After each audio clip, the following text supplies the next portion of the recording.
Hi boys and girls, it's Mrs. Walker. I have missed you. Have you missed me? Have you missed your teachers? I'm so excited to give circle time today. This is one thing that I've missed more than anything. I have a special song that I want to do with you. I think it's most people's favorite. And I have an absolutely shocking story to read to you as well. Are you ready? Let's do Many Good Friends.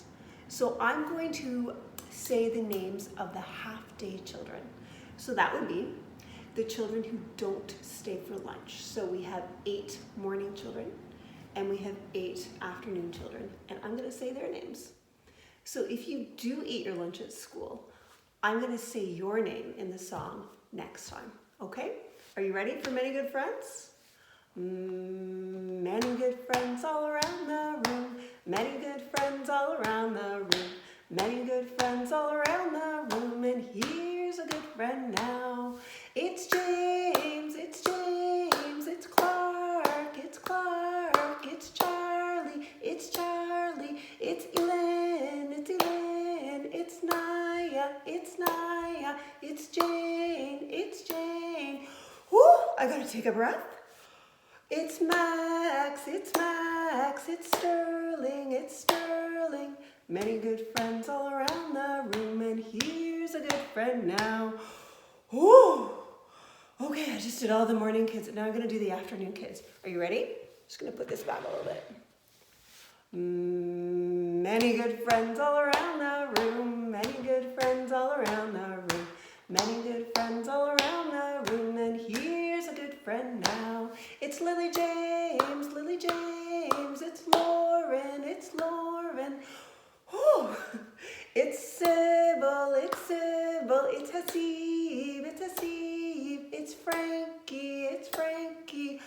Whew. It's Benjamin, it's Benjamin, it's Grayson, it's Grayson, it's Rory, it's Rory. Many good friends all around the room, and here's a good friend now. Oh, I forgot someone, I forgot me. I'll do me next time. So, boys and girls, it's the absolute most shocking story in the Bluebell Library.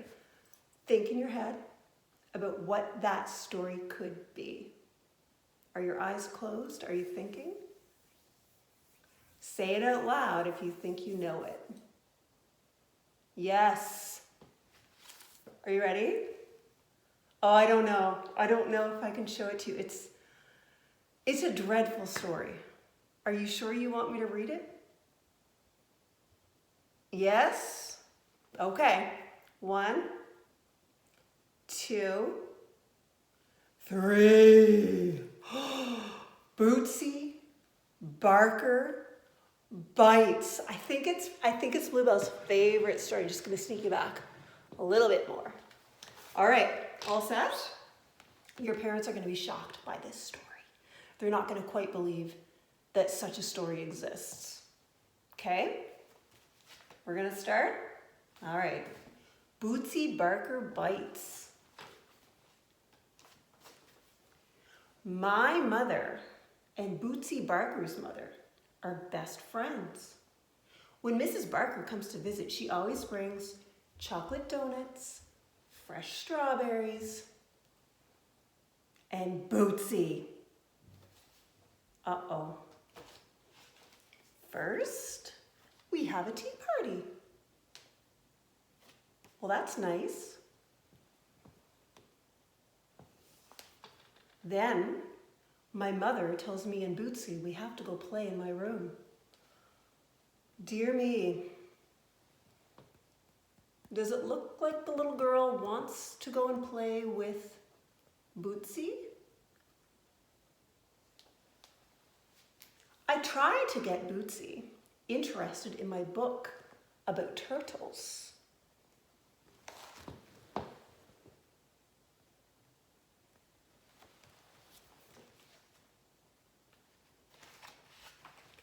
You're a turtle, shouts Bootsie, and I'm a turtle-eating dinosaur. Dear me. So Bootsie is now chasing the poor little girl. What do you think the little girl's name is? They never tell us, do they? You'll have to think about it. My mother calls, "Play nicely, girls." Bootsie yells, "We are!" I can't yell anything. How come? Dreadful. It's time for the Barkers to go home. "We'll be back tomorrow," says Mrs. Barker cheerfully. I tell my mother, I don't like playing with Bootsie. My mother tells me I have to learn to get along with all kinds of people. It's true, isn't it? However, I go to bed and I dream that Mrs. Barker moves far, far away and takes Bootsie with her. And what's the little girl doing? Do you remember this part? It's hard to see. She's waving goodbye, whoops, as Mrs. Barker and Bootsie are sailing far, far away. But Mrs. Barker and Bootsie never go anywhere except the park and the grocery store. Oh my heavens, are you ready to see this dreadful part? This is the worst page in the whole book. Parents, if you're too afraid, you don't have to look at this part. It's really shocking. Right, friends? Look what she's doing. Look what Bootsie Barker's doing here. She's kicking a poor little dog. And what is she doing in this picture? Sticking her tongue out at a little baby. Dreadful. All right. Are you ready to see what happens next? Let's see. Okay. And to our house.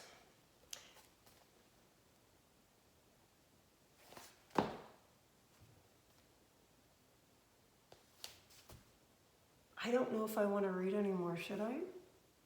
Do you think I should? Okay. It's so nice that you girls can be friends, says Mrs. Barker, as Bootsie leads me to my room. Look at her. What's happening here? Goodness. Excuse me.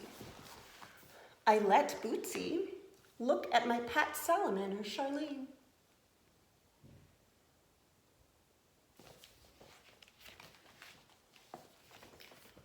But Bootsie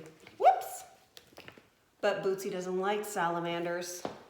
"You're a salamander," shouts Bootsie, "and I'm a salamander-eating dinosaur."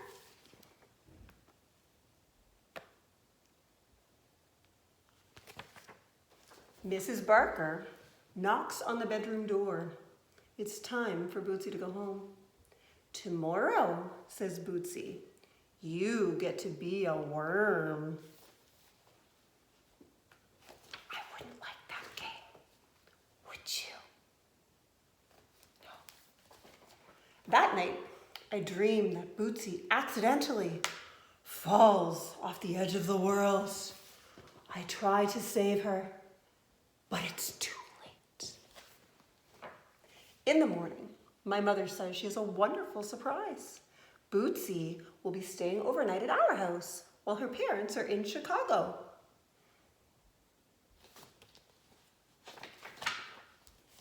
I picture Charlene and me being rushed to the hospital with, do you remember? Dinosaur bites. All right. When my mother asks me what Bootsie and I would like for snacks, I can't stand it anymore. "Bootsie Barker's a dinosaur," I shout, "and she's planning to eat me alive."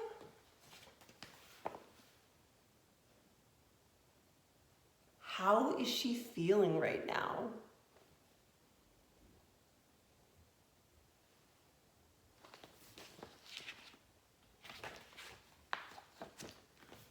My mother looks surprised. This is the best part, I think. "Sweetheart," she says, listen carefully. "Tell Bootsie you don't want to play that game anymore." I go to my room and I think it over.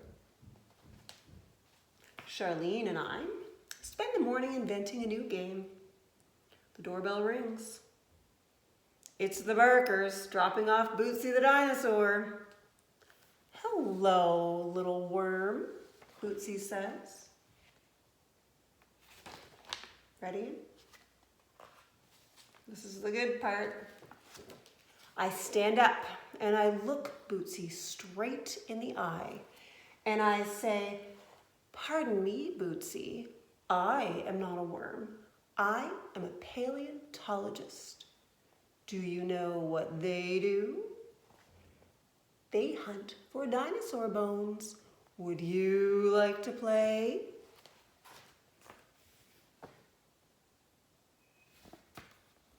Does she want to play? Does Bootsie want to play?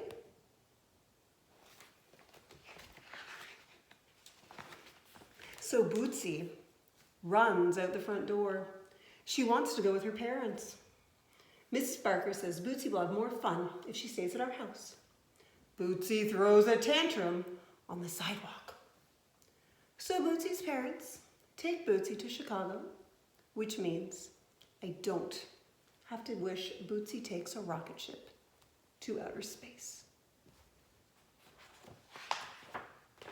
Although if she does, it's fine with me. Would you like to see the last page? I think you do. Ready? This is a good one.